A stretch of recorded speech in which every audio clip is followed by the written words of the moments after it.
saya mengawali pada pertemuan pertama ini setelah Ramadan itu. Di pertemuan yang pertama sebelumnya saya sampaikan mengenai pentingnya tabaruk. Maka di pertemuan sekarang saya akan memulai tabaruk dari awal, yaitu dari mukadimah kitab Fadhailus Syuhur itu sendiri.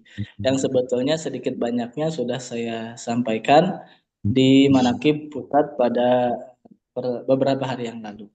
Bapak Ibu ikhwan dan akhwat yang dimuliakan oleh Allah,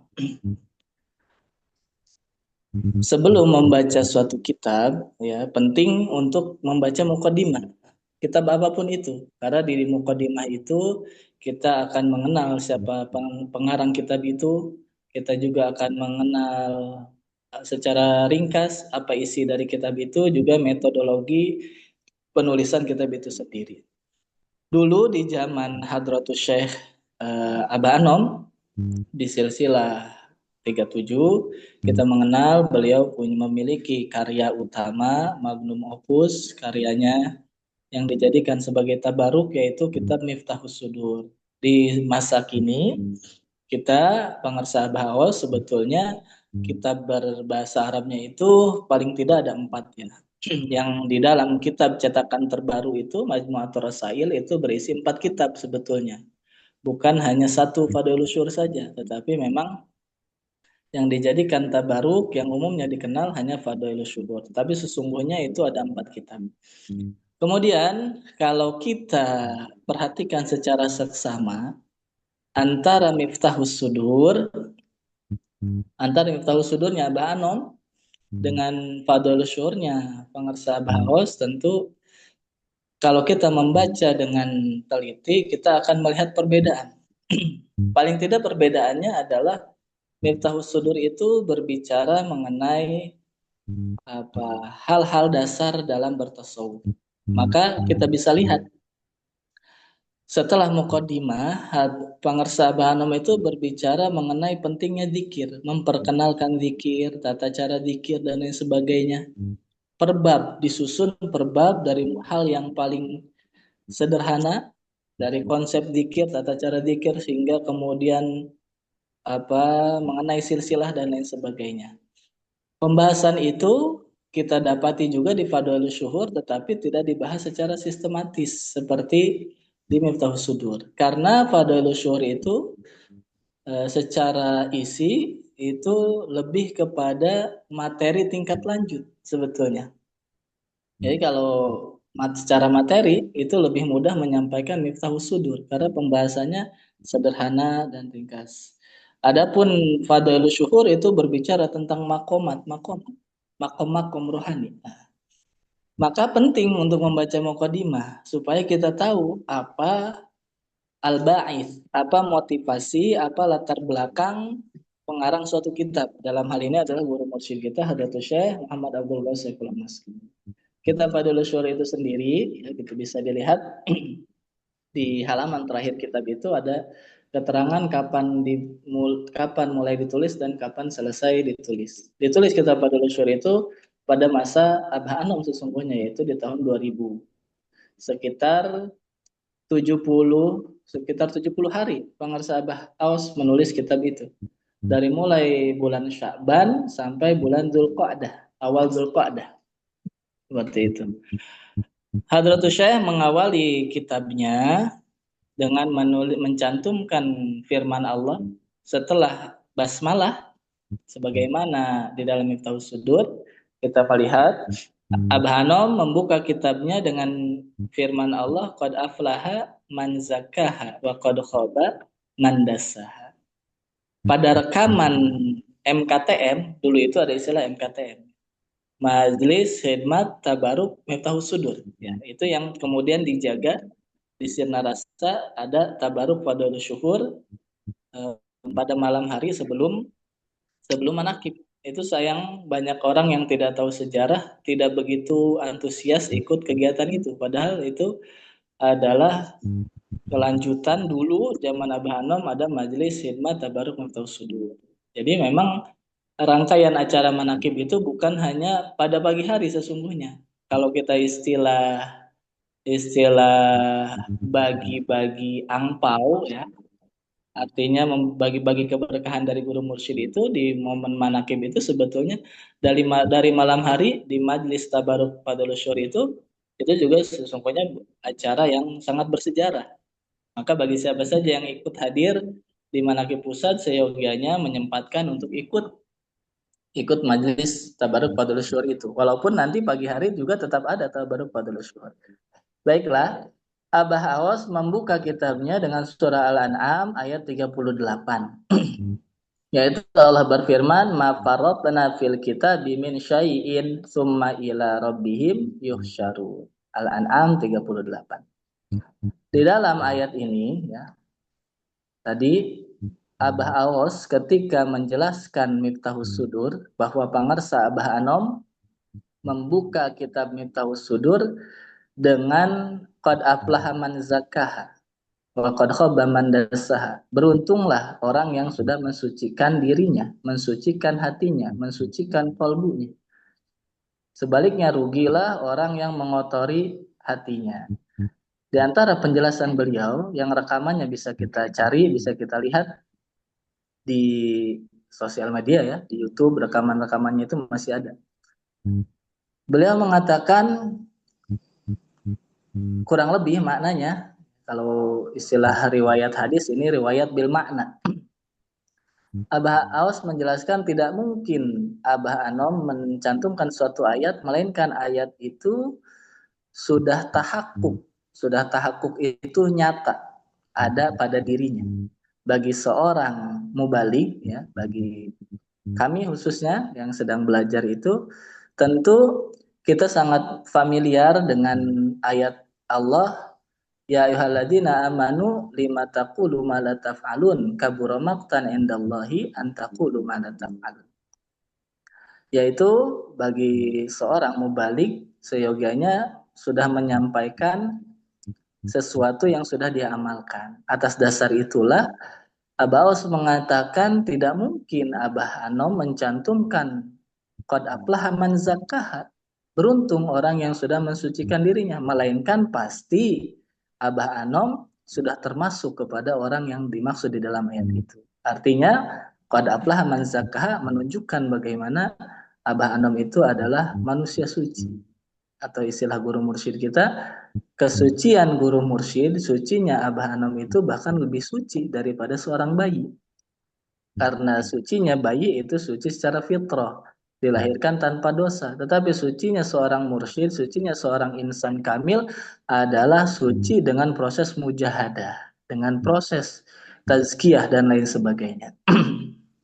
Begitu pula ketika kita membaca mafarotna fil kitab min syai', tidaklah kami ada suatu hal yang kecil sedikit pun yang luput di dalam Alkitab. Mafarotna, tidaklah kami lupakan di dalam Alkitab min syai'in, sesuatu apapun itu tidak ada yang luput, melainkan semuanya tercantum sudah ada di dalam Alkitab. Maka ayat ini pasti juga berkaitan dengan sosok seorang mursyid pada saat ini, yaitu Abah Aus Qadassallahu sirrah. Beliau mencantumkan ayat ini juga tentu tadi tahakkuk ayat ini di dalam diri pangersa Abah Aus. Lantas apa makna tidak ada yang luput di dalam Alkitab? Kita telusuri dari mana lahir dulu. Dalam tafsir-tafsir umum, tafsir lahir, Alkitab itu satu maknanya adalah Allahul Mahfud. Ma faratna fil kitabi min syai'in, tidaklah ada suatu hal pun yang terjadi di alam dunia ini, hal yang terkecil sekalipun, meskipun itu hanya daun yang jatuh atau tetesan hujan yang jatuh menimpa suatu tempat, melainkan semua itu sudah dicatat di dalam Alkitab, di dalam Lauhil Mahfud. Qad jaffal qalamu bima huwa kainun ila yaumil qiyamah. Al-qalam, pena di Lauhil Mahfud sudah kering, sudah tidak menulis catatan takdir lagi.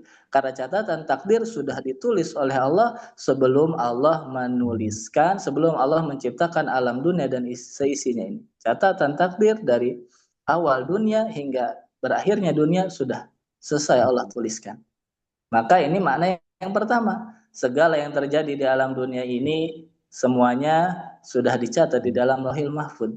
Kita semua datang berguru kepada Abah Awas, sudah ada catatan di sananya. Utitu sijlan madal basar fihi asma'u ashabi wa muridi ila yaumil qiyamah. Begitu di dalam Manqabah dikatakan. Aku diberikan catatan seluas mata memandang. Di dalam catatan itu sudah tertulis nama-nama para sahabat dan murid-muridku. Tidak ada yang kebetulan. Tidak ada istilah kebetulan. Ketika kita belajar Thariqah, ketika kita belajar zikir.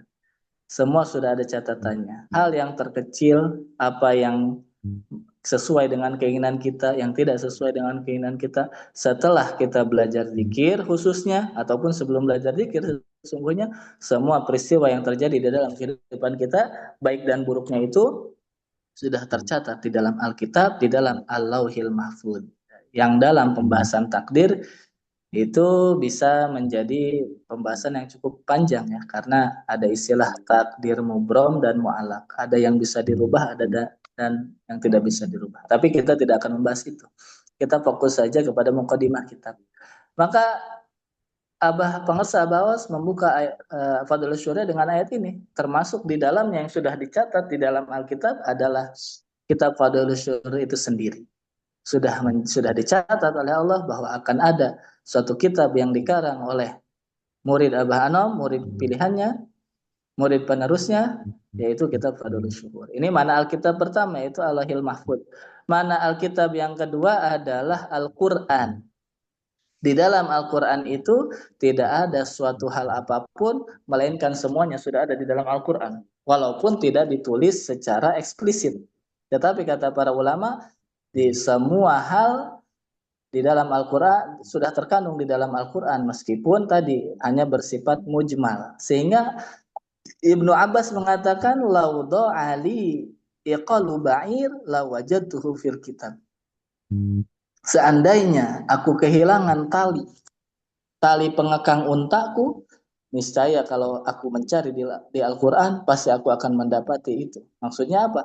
Peristiwa apapun di dalam hidup kita, sekecil apapun, sesungguhnya sudah Allah berikan petunjuknya di dalam Al-Quran. Atau ilmu apapun, semua sudah tersirat semuanya di dalam Al-Quran.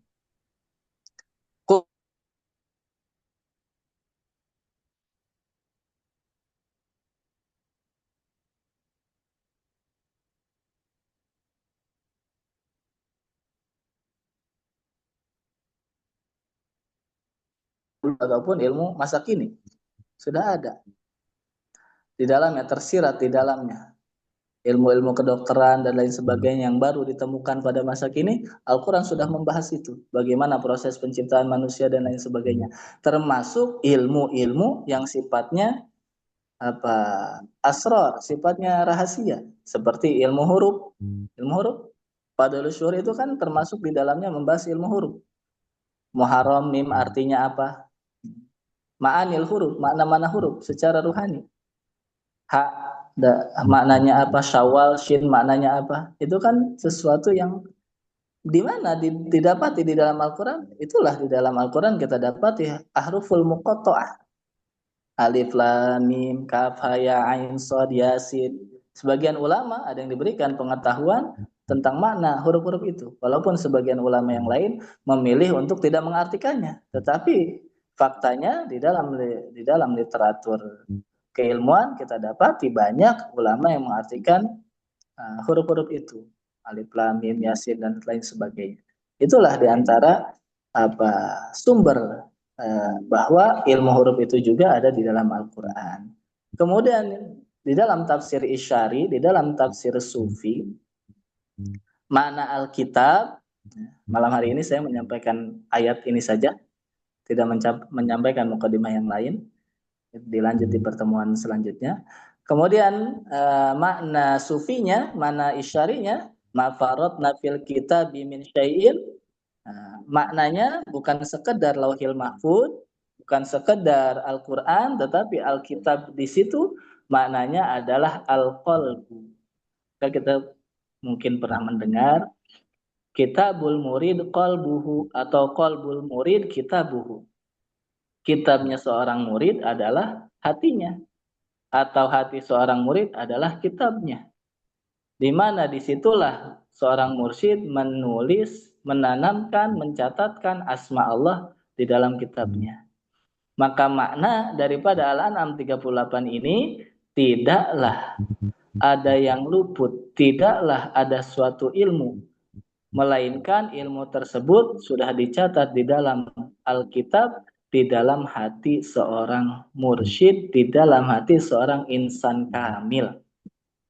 Orang yang hatinya telah bersih, telah suci, di dalamnya terkandung berbagai ilmu yang lahir ataupun ilmu yang batin, ilmu syariat ataupun ilmu hakikat. Sehingga seringkali keluar dari lisannya ilmu tersebut sesuatu yang janggal, yang tidak dipahami oleh sebagian orang karena tidak sampai pengetahuannya kepada apa yang sudah diketahui oleh orang tersebut. Tentu kisah yang paling masyhur di dalam Al-Quran ada kisahnya Nabi Musa dengan Nabi Khidir, juga ada kisahnya Nabi Yakub. Nabi Yakub. Ketika Nabi Yakub menangis hingga buta matanya, Nabi Yakub berkata, "Inni a'lamu minallahi ma la ta'lamun." Aku menangis karena mengetahui satu hal yang kalian tidak ketahui. Apa? Aku tahu Yusuf itu masih hidup. Kalian itu berbohong. Tapi tidak disampaikan itu kepada anaknya untuk menjaga perasaannya. Inilah hati seorang mursyid, di dalamnya terkandung berbagai ilmu. Mana buktinya? Inilah Fadhailus Syuhur. Bukti dari ilmu yang terkandung di dalam hati seorang mursyid. Yang secara akademis bisa kita buktikan, bisa kita sampaikan bahwa hanya guru mursyid Abah Awaslah yang membahas bulan Hijriah sebagaimana kita dapat di dalam kitab Fadhailus Syuhur. Setiap huruf dari setiap bulan dimaknai secara ruhani, secara sufi. Pembahasan mengenai huruf Hijriah, bulan Hijriah pada umumnya bicara mengenai sejarah, di bulan Muharram ada peristiwa apa, di bulan Safar ada peristiwa apa. Juga yang umum dibahas dari bulan Hijriah itu adalah Fadhailul A'mal. Kalau kita bulan Rajab apa amalannya, bulan Sya'ban apa amalannya.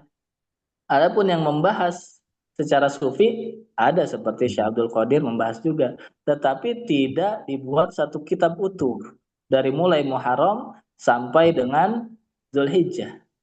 Adapun pengersa Baos dari bulan Muharram sampai dengan bulan Zulhijjah, beliau maknai semua huruf-huruf itu. Atas dasar ayat ini, pemaknaan itu bukan cocokologi, tetapi itulah ilmu yang Allah berikan ke dalam Alkitab, ke dalam hati guru mursyid kita sebagai berkah untuk kita semua. Maka penting sekali lagi untuk tabaruk Fadhailus Syuhur, karena apa yang dituangkan di dalam Fadhailus Syuhur adalah ilmu yang Allah bukakan kepada guru mursyid kita, bukan hanya untuk beliau tetapi untuk kita para murid-muridnya. Saya kira ini saja yang saya sampaikan pada kesempatan malam hari ini. Terima kasih sekali lagi kepada Ibu Wahyuni yang sudah menjadi wasilah kita semua, sama-sama khidmat kepada para petugas manaqib, kepada para wakil talqin. Semoga kita semua senantiasa diberikan kesehatan, dimudahkan segala urusan kita, senantiasa mendapatkan keberkahan dari guru mursyid kita. Hadanallahu wa ajmain. Saya mohon langsung pamit kepada semuanya karena ada urusan. Terima kasih.